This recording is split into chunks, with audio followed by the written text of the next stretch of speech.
இந்த வசனம் யாருக்காகன்னு எனக்கு தெரியல. ஆனா இதை கேட்டதும் உங்களுக்கே புரியும். கேளுங்க. பைபிள்ல சங்கீதம் அதிகாரம் 30 வசனம் 5 இப்படி சொல்லப்பட்டிருக்கு.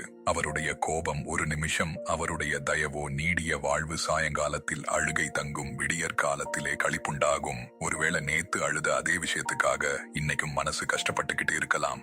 எப்போ இது மாறும், எப்போ என் வாழ்க்கை சரியாகும்னு நினைச்சிருக்கலாம். சில நேரம் ஒரு கஷ்டம் ரொம்ப நாள் இருக்கும்போது இதுதான் இனி என் வாழ்க்கைன்னு நாம நினைச்சிடுறோம். ஆனா தேவன் உங்களிடம் சொல்றது இதுதான். இப்போ நீங்க பார்க்கிற இருள் நிரந்தரம் இல்ல.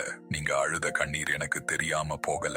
உங்க மனசு எவ்வளவு சோர்ந்து போயிருக்குன்னும் எனக்கு தெரியும். இரவு எவ்வளவு இருட்டா இருந்தாலும் காலையில வெளிச்சம் வருவதை யாராலும் நிறுத்த முடியாது. அதே மாதிரி இப்போ உங்க வாழ்க்கையில இருக்கிற இந்த கஷ்டமும் எப்போதும் இப்படியே இருக்காது. அதனால இன்னைக்கு நடந்ததை பார்த்து நாளையும் இப்படித்தான் இருக்கும்னு முடிவு பண்ணாதீங்க. வசனம் சொல்கிறது, சாயங்காலத்தில் அழுகை தங்கும், விடியற் காலத்திலே களிப்புண்டாகும்.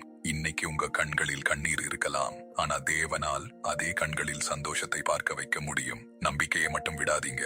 இந்த வார்த்தை இப்போ உங்களுக்கு தான் தேவையா இருந்திருந்தா கமெண்ட்ல ஆமென் சொல்லுங்க. இன்னைக்கு மனசு உடைஞ்சு இருக்கிற ஒருத்தருக்கு இதை ஷேர் பண்ணுங்க.